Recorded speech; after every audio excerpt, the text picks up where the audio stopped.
지난 주간에 손영원 목사님 영화를 봤습니다. 그 사람, 그 사랑, 그 세상, 이란 제목의 영화인데 상영관이 굉장히 적어서 여러분이 잘 찾아보셔야 볼 수 있는 어려움이 좀 있긴 합니다만 꼭 보시기 바랍니다.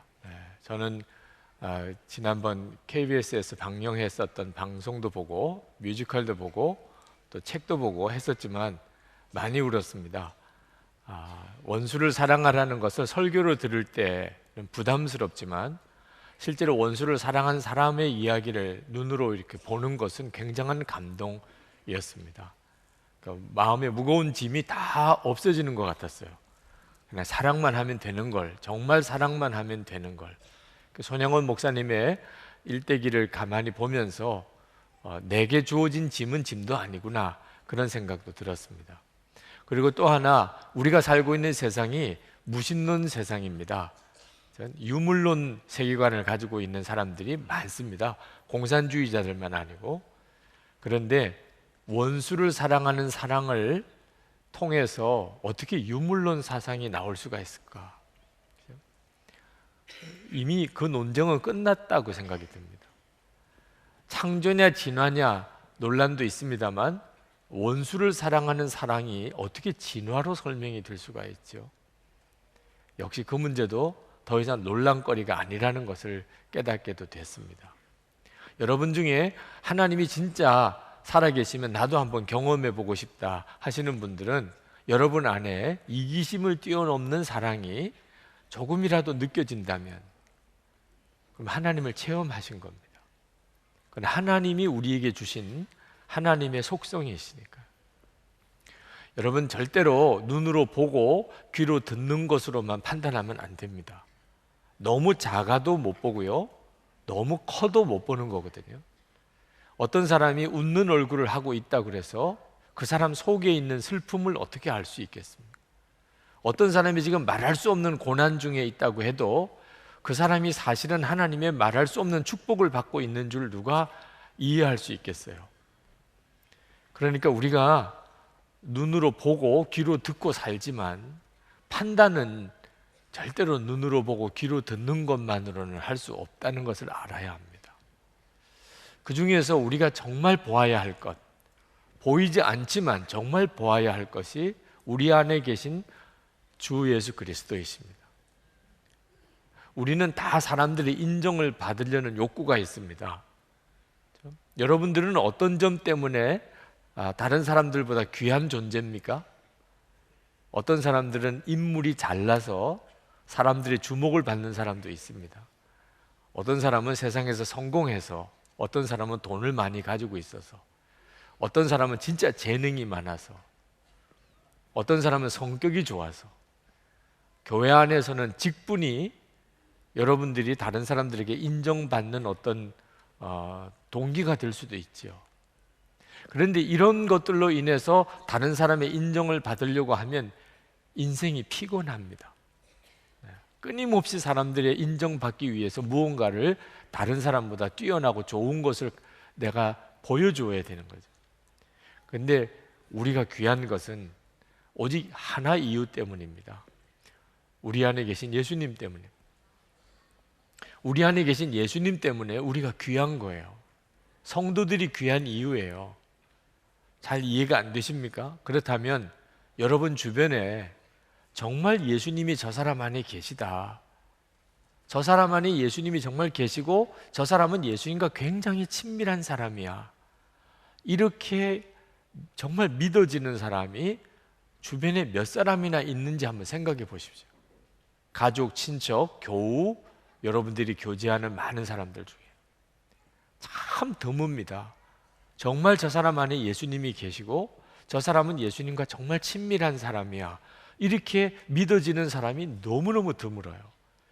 아마 여러분 주변에 그런 사람이 한 사람이라도 있다면 여러분은 복된 사람입니다. 아마 그 사람을 만나고 싶어 할 거예요. 그 사람과 오랜 시간을 같이 있고 싶을 거예요. 왜? 그럴수록 더 은혜가 되니까. 그러니 여러분 뒤집어 생각해 보세요. 여러분이 진짜 예수님을 알고 예수님과 친밀해지는 사람이라면 여러분은 여러분 주변에 있는 사람에게 축복이에요. 여러분 존재가. 가정에서, 직장에서, 교회에서는 말할 것도 없고, 여러분의 인물을 보겠어요? 여러분의 무슨 재산을 보겠어요? 여러분이 예수님을 진짜 알고 예수님이 여러분 안에 계시고 여러분이 예수님과 친밀하다는 것만 하나만 가지고도 충분해요. 여러분은 정말 존귀한 자입니다. 우리가 그런 축복을 받은 사람입니다. 이 눈이 뜨이셔야 돼요. 여러분 안에 계신 주 예수님, 그분을 내가 정말 더 아는 것은 스트레스 받는 문제가 아닙니다. 그 자체가 나에게 구원이고 기쁨이고 말할 수 없는 만족함이에요. 예수님을 더 알아가는 것. 우리는 예수님을 더 아는 것에만 집중하면 됩니다. 그러면 다른 사람에게 내가 그냥 축복이 된다니까요. 이 시편 70편은 다윗이 굉장히 어려울 때, 절망 가운데 있을 때 하나님께 드렸던 기도예요. 다윗이 하나님께 기도하기를, 주님 속히 오세요. 빨리 좀 오세요. 빨리 오셔서 나를 구원해 주세요. 짧아간 5절 동안이지만 다윗은 그 절박한 기도를 하나님께 드리고 있습니다. 이 시편 70편을 여러 번 읽고 또 읽으면서 다윗이 얼마나 힘든 형편에 있는지가 느껴졌어요. 다윗은 믿음의 용사라고들 말하지요. 다윗 하면 떠오르는 생각이 소년이 골리앗과 싸워서 이긴 겁니다. 그런데 이 시편 70편에는 다윗이 용사 같지 않습니다. 용사가 하나님 빨리 좀 와서 구원해 주세요. 하나님 나 죽겠으니 좀 빨리 좀 나를 건져 주세요. 이렇게 기도하겠습니까? 믿음의 용사라면 하나님 괜찮습니다. 저는 오히려 감사합니다. 하나님 제가 능히 이 어려운 가운데 이기고 주님을 찬양하게 될 줄 믿습니다. 이 정도는 돼야 야 믿음이 있구나 이렇게 나올 거 아니겠어요? 오늘 이 시편 속의 다윗의 고백은 불쌍하고 가난한 이 몸, 하나님 나에게로 빨리 와 주십시오. 주님은 나를 도우시는 분, 나를 건져주시는 분이십니다. 주님 지체하지 마십시오. 정말 믿음이 없어 보이는 기도를 하나님께 올려드립니다. 그런데 여러분 이제 눈을 뜨고 보셔야 돼요. 정말 성령께서 눈을 열어주시기를 기도해야 됩니다. 이 믿음 없어 보이는 기도 속에 다윗의 믿음이 있어요. 놀라운 믿음이 있어요. 그걸 보셔야 되는데 이것은 우리들의 문제이기 때문에 굉장히 중요합니다. 오늘 여기 계신 여러분들 중에도 정말 절망 가운데 계신 분들이 있으실 겁니다. 하나님 살아는 계시는 겁니까? 하나님 내 기도는 들으신 겁니까? 하나님 정말 속히 빨리 좀 나를 구원해 주세요. 이런 절박한 심정으로 기도하시는 분이 있으실 거예요. 그분들은 자기 믿음이 다 무너졌다고 생각할 거예요. 나는 이제 믿어지지 않아. 그런데 그렇지 않습니다. 여러분이 스스로 생각할 때 믿음이 다 무너졌다고 생각하는 바로 그 순간에도 여러분 안에는 놀라운 믿음이 역사하고 있습니다. 그 눈이 뜨여야 한다는 거예요. 오늘 그 말씀을 여러분들과 드리려고 그럽니다. 다윗의 경우를 보면서 다윗의 이 기도 속에 얼핏 보면 다윗의 절망, 다윗이 정말 얼마나 힘들고 어려운 여건에서 믿음도 다 무너졌구나, 그런 모습으로 이 시편이 읽어지지만 그러나 실제로는 이 속에 다윗의 참 놀라운 믿음이 있어요. 다윗 자신도 깨닫지 못하고 있습니다. 다윗은 지금 하나님께 하나님 빨리 나에게 좀 와주세요 이렇게 기도하고 있는데 실제로 하나님은 다윗 속에 계십니다. 다윗이 너무 힘드니까 그걸 보지를 못하고 있을 뿐이에요. 자, 다윗 속에 이미 하나님이 와 계시다는 것을 어떻게 알 수 있느냐? 다윗이 하나님께 기도하고 있다는 것에서 봅니다. 수준 높은 기도는 아닙니다. 다윗의 기도는 어떻게 보면 굉장히 믿음 없는 사람 기도처럼 보입니다. 그러나 상관없습니다. 다윗은 계속 주님, 계속 주님, 계속 주님 하고 주님을 부르고 있어요.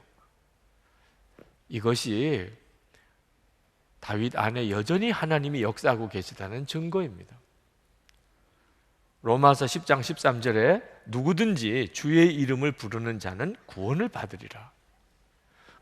여러분이 정말 믿음이 다 무너지고 절망 가운데 빠져서 그냥 주여라고 이렇게 외칠 힘밖에 없어요. 더 기도는 어떻게 해야 될지 모르겠어요.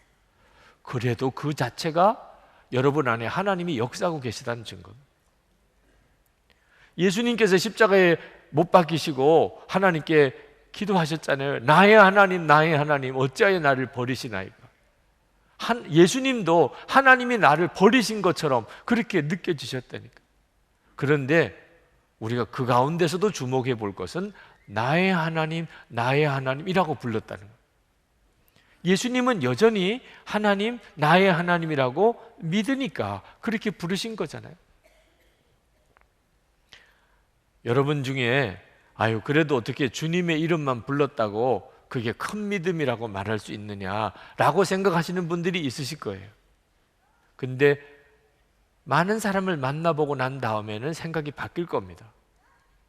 여러분, 힘들고 어려운 처지에 정말 낭망하고 좌절하는 이런 상황에 빠졌을 때 누구나 다 다윗처럼 주님, 주님 빨리 좀 와주세요 이렇게 기도하는 게 아니라는 사실을 아셔야 합니다.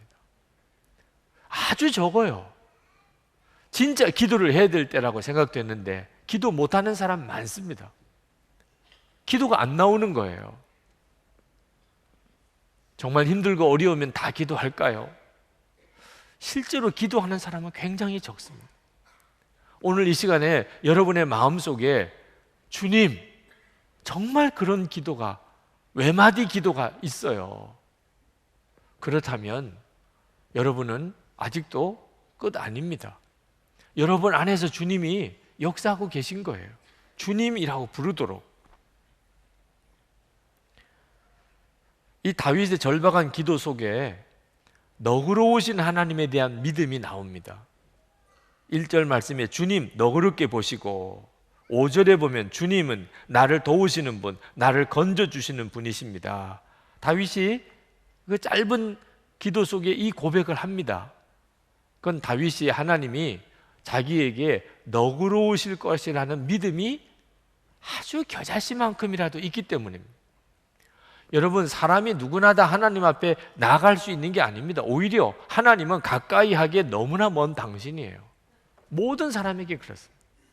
하나님은 죄와는 같이 하실 수가 없습니다. 그러므로 우리 스스로가 자기의 죄를 인식하는 순간부터 하나님은 정말 가까이 하기에 먼 당신이에요. 하나님이 내 기도를 들으신다, 이거 진짜 안 믿어지는 이야기입니다. 이 수많은 사람들이 있는데 내 기도를 들으신다, 하나님이 어찌 나를 아실까? 안 믿어지는 거예요. 하나님이 나를 너그럽게 받아주실 것, 그 무슨 근거로 그걸 믿지요? 실제로 기도가 안 되는 사람이 그래서 안 되는 거예요. 그런데 다윗은 하나님이 너그러우신 하나님일 것이라고 믿는 거예요. 여러분 중에도 하나님은 나를 사랑하실 거야, 하나님은 나를 받아주실 거야, 이런 믿음이 여러분 안에 조금 겨자씨만큼이라도 있다면 이건 엄청난 것입니다. 아무나 이런 믿음 갖는 게 아니에요. 전도해 보면 압니다. 누구나 하나님이 너그러우실 것이라고 믿는 거 아닙니다. 안 믿어지는 거예요. 근데 다윗은 그것을 믿고 있어요. 우리가 어떻게 하나님이 우리에게 너그러우신 하나님이라는 믿음을 가지고 있지요? 십자가 때문입니다. 우리가 살아가는 동안에 십자가를 안 보고 하루도 살 수가 없어요. 워낙 십자가들이 많잖아요. 지금 참 우리나라는 복받은 나라입니다.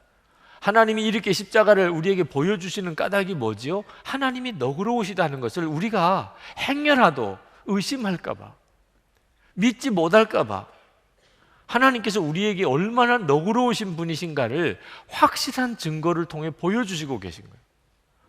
로마서 5장 8절에 우리가 아직 죄인 되었을 때 그리스도께서 우리를 위하여 죽으심으로 하나님께서 우리에게 대한 자기의 사랑을 확정하셨느니라. 우리가 회개하고 정신 차리고 좀 하나님 뜻대로 바로 살 때가 아니고 아직 죄인 되었을 때, 회개도 안 하고 아직 죄인 되었을 때 하나님은 이미 우리를 사랑하셔서 독생자를 주셔서 십자가에 죽게 하시고 우리를 향한 사랑을 확증하셨다. 그게 십자가잖아요. 그러니까 십자가를 보는 자마다 하나님은 나를 사랑하신다, 하나님은 나에게 너그러우시다고 하는 믿음을 갖게 되는 거예요. 이 믿음이 여러분에게 겨자씨만이라도 있다면, 그렇다면, 그래서 기도하는 거라면, 그래서 오늘 교회에 오신 거라면 여러분은 정말 놀라운 사람인 것입니다. 탕자가 아버지께로 돌아옵니다. 굶어 죽을 지경이 되어서. 사실 돌아올 처지가 아닙니다. 그런데도 돌아와요. 왜? 아버지가 너그러우실 것이라고 믿기 때문에, 자기를 받아줄 것이라고 믿기 때문에. 어떻게 그런 믿음을 가졌죠? 탕자가 아버지 유산을 미리 달라고 그래서 나가서 허랑방탕하게 쓸 때 아버지가 그 둘째 아들 몽둥이로 때리고 집에서 내쫓고 다시는 집에 들어올 생각하지 마라, 너 완전히 호적에서 판다, 이렇게 안 하셨다는 거예요. 그냥 순순히 내보내줬어요. 돈 주고 내보내줬어요. 그때까지만 해도 탕자는 그게 뭘 의미하는지 몰랐습니다. 실제로 나가서 사람을 겪어보니까, 나가서 수많은 사람들을 겪어보니까 아버지 같은 사람이 없는 거예요. 아버지가 왜 그렇게 하셨을까? 돌아올 형편이 됐을 때 언제든지 돌아오너라, 나 문 열어놓고 너 기다리고 있다, 그런 뜻이구나. 그거 깨달은 거예요. 그래서 돌아온 겁니다. 아버지, 나 왔습니다. 우리에게 하나님이 십자가를 통해서 그걸 깨닫게 해주시는 거예요. 오늘 이 다윗의 기도 속에는 또 절박한 그 기도 속에 하나님은 반드시 심판하신다는 믿음이 있어요. 2절 3절에 보면 내 목숨을 노리는 자들이 수치를 당하게 해주십시오. 내 재난을 기뻐하는 자들이 모두 물러나서 수모를 당하게 해주십시오. 깔깔대며 나를 조소하는 자들이 창피를 당하고 물러가게 해주십시오. 다윗은 지금 엄청 조롱을 받고 있어요. 다윗이 지금 재난 당하고 죽게 되었을 때 사람들이 좋아서 미칠 지경인 사람들이 있습니다. 다 악한 사람들입니다. 그들이 득세하고 있어요. 악한 자가 오히려 세력을 가지고 있어요. 악한 자가 더 잘 되고 있어요. 악한 자는 웃고 살아요. 하나님 뜻대로 사는 자는 지금 비참해졌어요. 그런데도 다윗은 하나님이 심판하실 것이다, 하나님이 반드시 그들을 심판하실 것이다, 그걸 믿고 있는 거예요. 그러니까 이 기도를 드리는 거죠. 4절에 그러나 주님을 찾는 사람은 누구나 주님 때문에 기뻐하고 즐거워하게 해주십시오. 주님의 승리를 즐거워하는 모든 사람이 하나님은 위대하시다 하고 늘 찬양하게 해주십시오. 지금 현실은 정반대입니다. 그런데 다윗은 믿어요. 정말 하나님은 심판하신 하나님, 악한 자는 반드시 하나님 멸하시고 주님을 찾고 주님을 사모하고 주님 뜻대로 사는 자는 기뻐할 날이 올 것이다. 그걸 믿기 때문에 다윗은 아무리 힘들어도 하나님 원하는 대로 사는 거예요. 아무리 어려워도 악한 자처럼 안 사는 거예요. 심판이 있음을 믿으니까. 여러분들도 아무리 힘들고 믿음이 다 무너진 것 같아도 진짜 자살하고 싶은 순간이 왔을 때 심판이 있지. 아무리 힘들어도 지옥은 여기보다도 훨씬 더 힘든 곳인데, 그래서 그 끔찍한 일을 저지르지 않아요. 여러분에게 믿음이 있는 거예요. 하나님의 심판을 믿는 거예요. 다 나쁜 짓을, 다 악한 짓을. 그래도 나는 아무리 조롱받고 내 모든 수입이 다 끊어지고 그래도 나는 그 일에 동참할 수가 없어요. 하나님은 심판하신 하나님이시니까. 그렇다면 여러분에게는 엄청난 믿음이 있는 거예요. 하나님은 아신다. 하나님이 결국은 일으키시고 하나님이 결국은 패하시는 것이다. 그게 믿어지니까 악한 자가 아무리 나에게 악하게 해도 나는 그에게 선하게 하는, 세상이 다 거짓이어도 나는 정직하게 하는, 이게 보통 믿음이 아닙니다. 여러분 안에 엄청난 믿음이 있는 겁니다. 여러분, 지금 여러분의 처지가 아무리 힘들고 낙심이 되고 좌절이 와도 여전히 역사하고 있는, 여러분 안에 역사하고 있는 믿음을 봐야 돼요. 주님이십니다. 여러분이 생명 있는 믿음을 가졌기에, 예수님이 여러분 안에 오셨기 때문에 여러분 안에 이와 같은 역사를 일으키고 계신 거예요. 그게 작으니까 문제인 거죠. 현실보다도 그 믿음이 너무 작으니까 지금 힘든 거죠. 그러나 여러분이 주님을 계속 바라보면, 그러면 놀라운 삶을 살게 됩니다. 성지순례 때 로마를 갔었습니다. 로마에 갔더니 그리스 로마 시대의 유적들이, 엄청난 유적들이 있어요. 또 너무너무 크고 멋있는 성당들이 있어요. 근데 그런 기억은 몇 해 지나고 나니까 다 사라졌습니다. 오래도록 기억나는 곳이 하나 있어요. 로마에서. 그는 카타콤, 지하 무덤입니다. 그 카타콤을 처음 갔을 때는 그렇게 특별하게 마음에 와닿는 것이 아니었어요. 감동스럽긴 했지만 지나고 보니까 다른 건 다 잊어버렸는데 로마 그러면 카타콤만 생각이 나요. 그만큼 영적으로 중요하다는 것이죠. 카타콤은 로마 시대 교회 성도들이 예수를 믿기 때문에 집 다 뺏겼어요. 재산 다 잃어버렸어요. 붙들리면 순교해야 됩니다. 그래서 할 수 없이 피해서 살았던 곳이 지하 무덤입니다. 지하 무덤은 워낙 부정이 있는 곳이라 로마 군인들이 더 이상 쫓아오지 않았어요. 그래서 지하 무덤에서 거기서 살았어요. 거기서 결혼하고 거기서 애 낳고 거기서 또 그 애 결혼시키고 거기서 죽고 그렇게 살았어요. 얼만큼 살았는지 아십니까? 280년을 살았어요. 이게 말이 됩니까? 그 카타콤에 묻혀진 시체가 200만 구가 넘습니다. 예수님 당시 때 로마 시민이 100만 명이었어요. 그러니 그 카타콤에 얼마나 많은 그리스도인들이 거기서 살았는지를 알 수가 있는 거죠. 이러면 예수 믿을 마음이 있겠습니까? 근데 어떻게 거기서 그렇게 살았죠? 처음에는 로마 교회 교인들이 너무 불쌍하게 여겨지더라고요. 이렇게 살아야만 했던 그들이 얼마나 불쌍하냐. 그런데 점점 마음에 그 로마 교회 교인들이 얼마나 놀라운 축복을 받았냐. 여러분, 그 지하 무덤에서 280년을 거기서 살아야 됐다면 하나님이 힘 주시지 않으면 살 수 있었겠습니까? 아니, 예수 안 믿겠다고 나오면 그만인 거예요. 하나님이 그곳에서 함께 하시는, 정말 예수님이 늘 같이 계시는 그런 은혜가 아니었다면 어떻게 거기서 믿음을 지키고 살았겠습니까? 함께 계시는 예수님이셨어요. 예수님이 함께 계시는 눈이 뜨이니까 그 지하 무덤 속에서 거기서 280년을 믿음을 지키고, 그리고 결국은 로마가 뒤집어졌어요. 로마 기독교가 국교가 되었습니다. 주 예수님을 바라보는 눈이 뜨이면 우리 스스로가 이해가 안 될 정도로 놀라운 삶을 삽니다. 다윗이 하나님 제발 좀 빨리 와주세요. 이미 와 계신 거예요. 너무 힘드니까 그걸 못 본 것뿐이죠. 이미 와 계신 거예요. 어느 목사님이 아들이 태어났는데 2개월 만에 뇌수술을 해야 됐습니다. 의사가 말하기를 수술이 성공해도 전응아가 되거나 장애인이 될 겁니다. 확률이 50%가 넘어요. 목사님이 마음에 너무너무 절망이 왔습니다.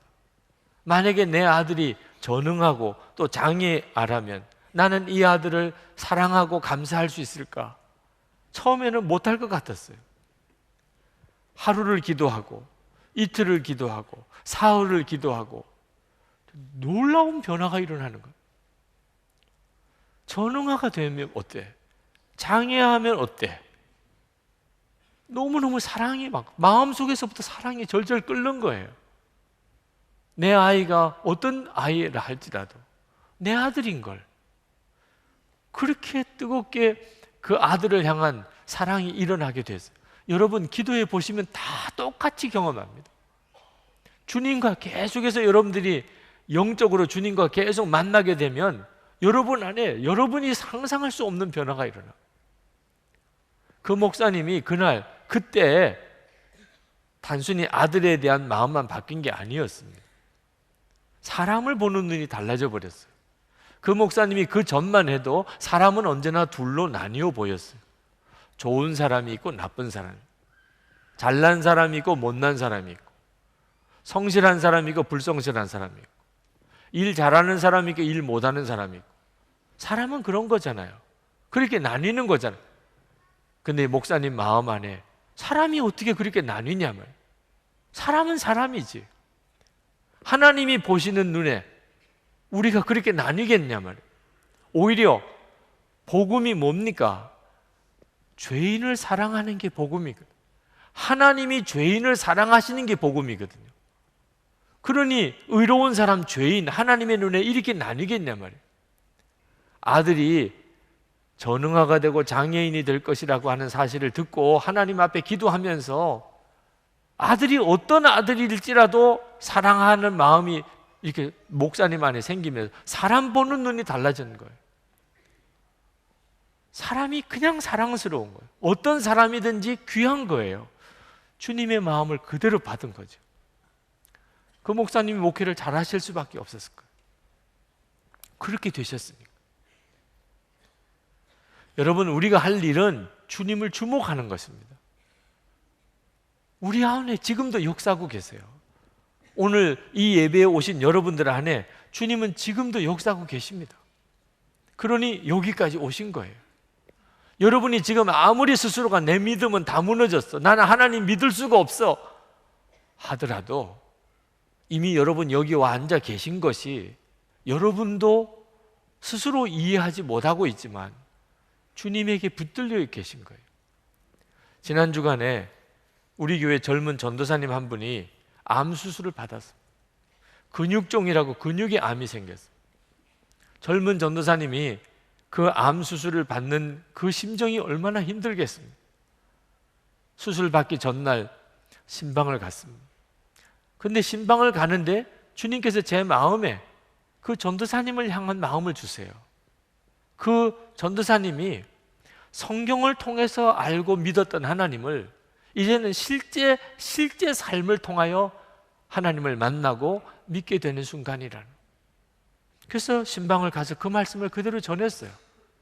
전도사님 지금까지 전도사님이 성경을 통해서 알던 하나님을 이제는 실제로 만나고 경험하게 되실 것입니다. 그리고 제 경우가 생각이 났어요. 여러분, 하나님은 책으로 보고 그렇게 만나고 믿는 거 아니에요. 성경을 통해서만 하나님 믿을 수 있는 것도 아니에요. 실제로 그 하나님을, 성경의 하나님을 실제로 만나야 돼요. 여러분의 삶 속에서. 저는 목사의 아들로 태어나서 목사가 됐지만 제가 장애인이 될 처지에 빠졌을 때 저는 저와 함께 계시는 하나님을 도무지 알 수가 없었어요. 그런 처지에서 하나님은 나에게 뭐라고 말씀하시는지, 도대체 이 경우에 하나님 나에게 어떻게 역사하시는지 전혀 알 수가 없었어요. 너무너무 당황했어요. 지금도 선명히 생각납니다. 그 수술 대기실에 혼자 제가 있을 때 큰 소리로 하나님! 3번 하나님 부르던 그 장면이, 하나님 음성 못 들었어요.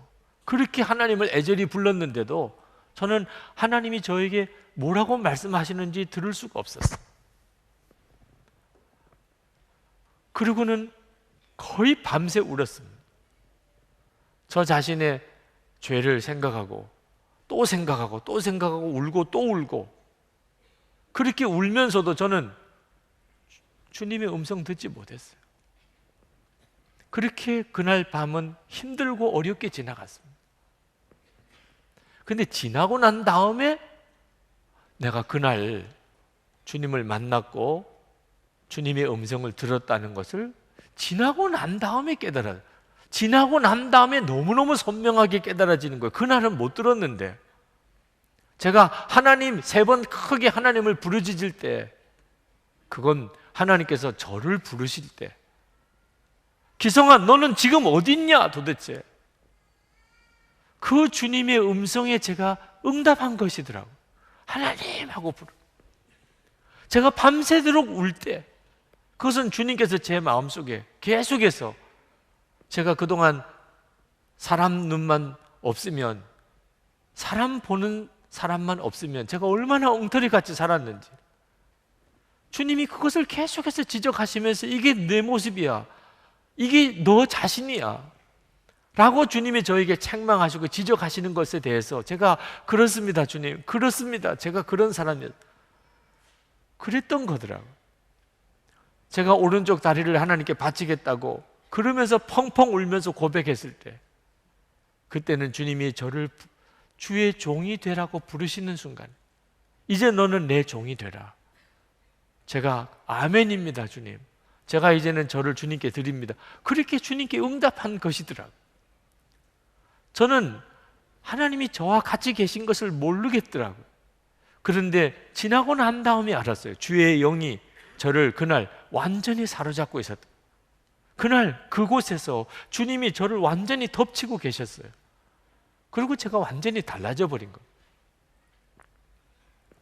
저는 그 전도사님에게 그렇게 권해드렸어요. 전도사님, 오늘 밤에 전도사님의 마음은 특별히 간절할 것입니다. 만약에 오늘 밤에 주님께 간절히 주님, 저를 좀 붙들어 주세요. 주님, 저를 좀 책임져 주세요. 저를 좀 만져 주세요. 그렇게 주님께 기도해서 주님은 아무런 응답을 안 하시는 것처럼 보일지도 모릅니다.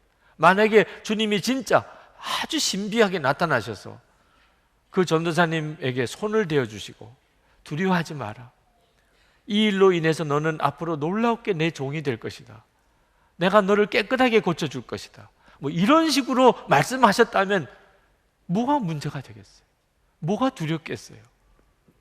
전도사님 아무런 응답이 없는 것처럼 느껴질지 모릅니다. 그리고 제 이야기를 드렸어요. 지금 드렸던 이 이야기를 그대로 드렸어요. 전도사님은 진실한 기도만 드리세요. 지금 전도사님이 그저 느껴지는 대로, 주님이 전도사님에게 원하시는다고 느껴지는 그대로만 주님께 기도하세요. 그러면 전도사님이 이제 알게 됩니다. 주님이 전도사님에게 뭐라고 말씀하시는지를 점점 선명하게 알게 됩니다. 저는 그렇게 주님 아는 법을 배웠어요. 성경에서 말씀하는 하나님을 만났던 수많은 사람들의 이야기를 가지고 저는 하나님을 만날 수가 없었어요. 그런데 그 체험을 하나님이 실제 상황에서 저에게 깨닫게 하셨어요. 주님의 음성을 듣는 것은 어떻게 듣는 건지, 주님의 인도를 받는 것은 어떻게 받는 건지, 그 제가 생각할 때는 정말 절망스러운 그 순간에 주님은 저에게 그렇게 만나주시고 눈 열어주시고 귀를 열어주시고 믿음의 눈을 뜨게 해주셨어요. 여러분들이 겪으시는 어려움, 다 성경에서 들었던 하나님을 이제 실제로 만나는 상황입니다. 다윗의 이 시편 70편은 제가 읽으면서 너무너무 은혜 받고 감동받았어요. 별로 은혜 받을 구절이 없는데도 말이에요. 왜? 다윗도 이랬구나, 다윗도 이랬구나. 다윗도 믿음이 형편없는 것처럼 그렇게 절망할 때가 있었어요. 하나님은 도대체 어디 계신지 빨리 좀 와주세요. 지금 와 계신데도 다윗은 그것을 느낄 수가 없었어요. 그런데 그런 일을 통해서 다윗의 믿음이 자란 거예요. 다윗은 책 보고 믿음이 자란 사람이 아닙니다. 다윗은 성경 보고 그냥 용사가 된 게 아닙니다. 다윗은 수도 없는 어려운 상황에, 우리는 평생 한두 번 겪을까 말까 한 일을 다윗은 수도 없이 겪었어요. 그때 살아계신 하나님을 만났어요. 그때 그는 믿음으로 사는 법을 배웠어요. 주님의 음성 듣는 법을 배워 하나님을 사랑하는 눈이 열렸어요.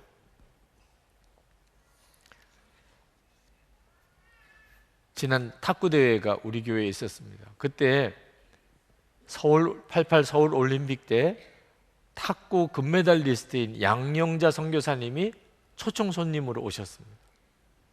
근데 담임 목사하고 시범 경기를 해야 된다. 그래서 제가 그 양영자 선교사님과 시범 경기를 했지 않았습니까? 네. 누가 이겼겠습니까? 제가 그때 탁구 시범 경기를 이렇게 양영자 선교사와 이렇게 하면서 절실하게 느낀 것은 마음은 원이로도 몸이 안 따라준다는 거예요. 네. 그 양영자 선교사님이 이제 시합이 끝나고 난 다음에 말씀하시기를 목사님 연습만 좀 더 하시면 아주 탁구를 잘 치시겠습니다. 그런 말은 저도 하겠더라고요. 네. 연습만 열심히 하면 탁구를 잘 치는 거는 왜 그렇죠? 마음이 가는 대로 몸도 따라주는 거죠. 그게 탁구를 잘 치는 거죠. 네. 영적으로도 똑같아요.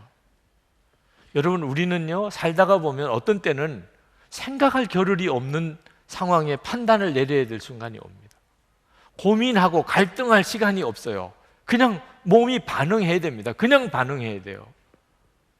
믿음으로 반응해야 되는데 그때 믿음으로 반응 못하는 사람이 맞는 거예요. 왜? 믿음으로 살아보질 않았어요.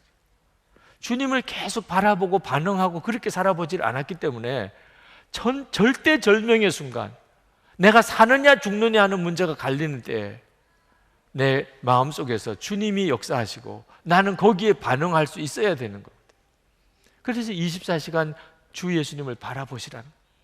영성의 길을 꼭 써보시면서 매일매일 주님을 바라보시는 삶을 훈련하시라는 겁니다.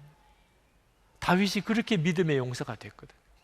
여러분이 지금 겪으시는 어떤 어려움도 사실은 여러분의 믿음을 새롭게 경험해보는 하나님의 기회입니다. 주님 함께 계시면 충분한 거예요. 주님의 인도하심만 받으면 되는 겁니다. 우리 같이 기도하십시다. 주님 제 심령도 오늘 다윗의 심령과 같습니다. 주님 빨리 좀 와주십시오. 그러나 주님 이미 제 안에 와 계신 것을 알았습니다. 주님을 바라보는 눈을 더 열어주소서.